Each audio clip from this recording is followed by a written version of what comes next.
130,000 women registered to vote, Naj Mohammed among them. Change is real in Saudi Arabia, but full legal equality seems a long way off.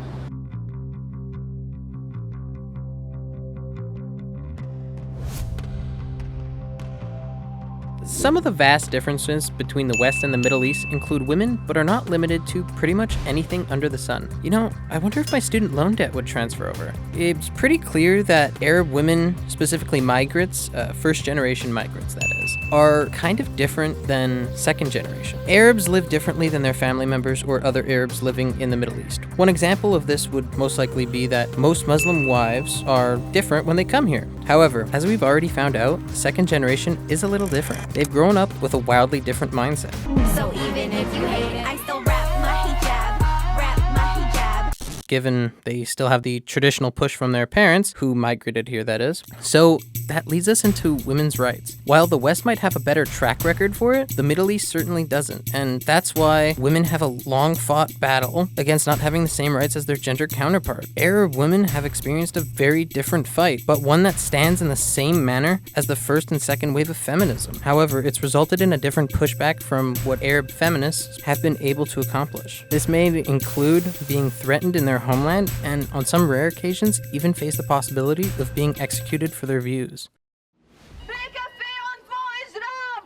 While there are many nations that don't have the best history when it comes to women's rights, there are more than a few that have a good track record. Women that come from a developing nation to work tend to find a reality that can consist of racist and even a form of slavery. So if you want a simplified version of male guardianship, watch American Dad, specifically the episode where Stan decides to live in Saudi Arabia. The man has final say on everything. We're going to do whatever I want, and there's nothing you can do about it. There's actually still a form of slavery in Saudi Arabia, specifically those from Africa. They are not technically purchased, but they are used for labor. Now, the way they actually get these people is that they promise them a well-paying domestic job. But when the person arrives, they're basically a slave. Now, most of the time, these are women, and they end up having to abide by the laws set in Saudi Arabia, and they end up facing domestic abuse by their employers. According to Human Rights Watch, the enslavement of migrant workers begins the moment they land in Lebanon. According to Human Rights Watch, adult women must obtain permission from a male guardian to travel, marry, or even exit prison. They may be required to provide guardian consent in order to work or access healthcare. Women regularly face difficulty conducting a range of transactions without a male relative. In terms of slavery, Saudi Arabia actually outlawed it recently in 1967. This means that we might soon see some improved working conditions for these women since people can actually go to jail over it. So since we know that a male guardianship is a thing, it also means we have to talk about general marriage, because since a woman needs kind of a man, they're very dependent on them, we're going to have to explore what a marriage is like. If there's one topic that has been heavily spoken about or even debated, it's arranged marriages. In Yemen, around 32% of girls get involved in child marriages, which they probably don't have a say in. Although there are many groups that actively work to prevent this, they've only been somewhat successful in reducing the rate of child marriages. One factor that seems to push back their efforts is the fact of conflicts such as war and extremism that might occur in their region, especially in Yemen. One aspect that a lot of people are fascinated by in terms of arranged marriages is that women can sometimes refuse the proposal. There are many women who actually end up divorcing their husbands because they simply don't want to fall into the stereotypes of a typical Arab woman, and that's more than okay. It's actually quite good. It even shows the progress for women that is being made. Overall, marriage in the world of Arab wives can be interesting. There is the entire aspect of polygamy that really does act as an argument for people in the West when talking about Arab women. But he spends most of his time with his second wife, and Khaldia is left to fend for herself. It is worth mentioning that having multiple wives is pretty expensive, so naturally, it's only a privilege of the rich. The real reason people get multiple wives is so they never have to Google anything. I read it on the internet. I'm sorry. Must be crazy if they think they're gonna be me on a boo-boo child. Ah, kids. No one really wants to have to deal with their crap, both literally and figuratively. End of joke. Women in Arab countries do bear children, but the manner in which they do so is a little different. It's as if they have to get pregnant and then take care of the kids while also managing everything else in their lives. Taking a look at the family structure, a lot of Arab countries are based heavily on the view of the man. The woman might find herself being pressured if she comes from a wealthy family.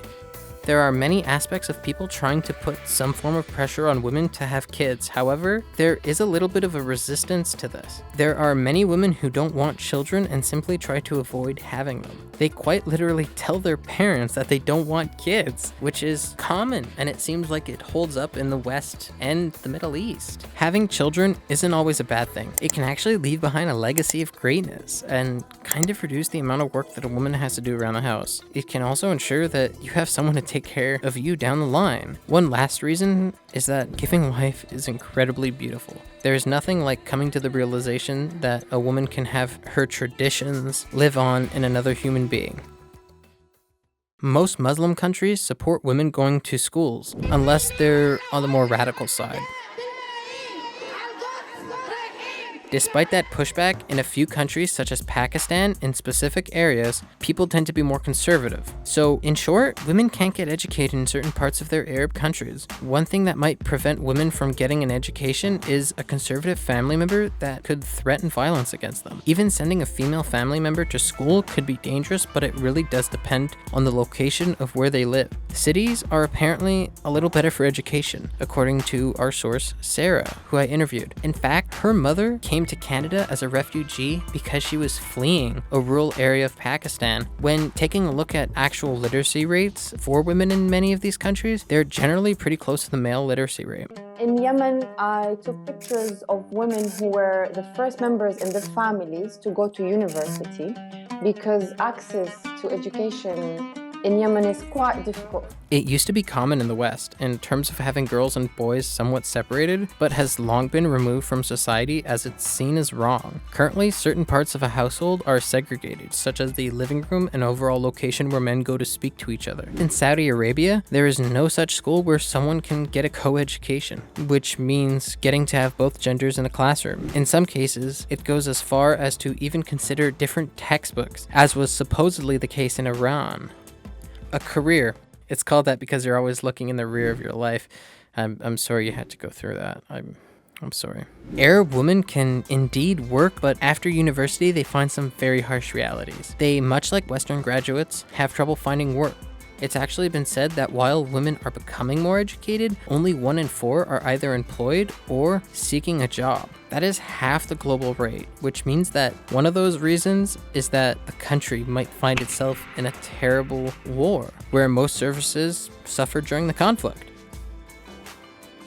Some notable Arab female CEOs are Lubna Olayan and Naila Hayek. They're worth a ton and manage to continue to grow their businesses, all while beating the many prejudices that come their way. This means that many women see them as a tool for growing and use that as a springboard for their own personal success. Clothing is yet another sector where women find themselves in constant debate. It's basically like education and work. It really depends on where you're located. We them barbarians. If you find yourself in rural parts of an Arab country, chances are it's far more conservative, which would mean that you'd have to wear more traditional clothing. However, common knowledge that cities are more progressive than a rural section of a country because they have more access to other cultures and sometimes even the internet.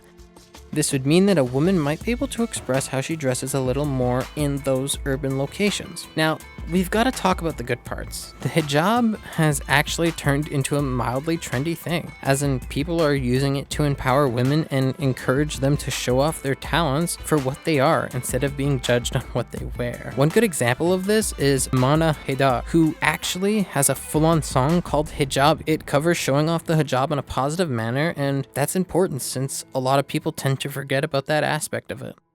In some countries like Sudan and Yemen, a woman might still need to wear a traditional cover-up, which is something like a loose gown for the body. However, in Kuwait, women can wear European-style clothing, which is often far more sexualized than Middle Eastern clothing. With that in mind, there are some exceptions to having her wear a veil and gown. However, you do have to keep in mind that women going out in countries like Saudi Arabia need to cover themselves up, as it's a general rule to do so. They can, however, not have their face covered up in their home since it's their place of living. Many people in the Arab world prefer if a woman wears a veil when leaving the house. If you were to look at pretty much any Arab woman in a Muslim majority country, you'd notice that almost all of them are wearing some form of garb on their head.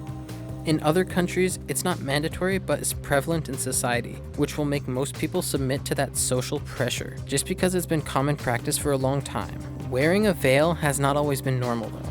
A little-known video from the 1950s showed the leader of Egypt actually laughing at the idea of making women wear hijabs. لبس بنت واحدة اللي هي بنتك طرح. عايزنا ننزل ألبس 10 مليون طرح في البلد نفس. Which is a complete 180 on how women in the Arab world and in the West actually think. Wearing garments like the niqab and others are worn by very few women in Sudan, which has been under Sharia governance since 1989. In Sudan, it is more of a choice, which shows that in some Islamic countries, a woman can indeed choose whether or not they will be covering up with a niqab or some other form of garb.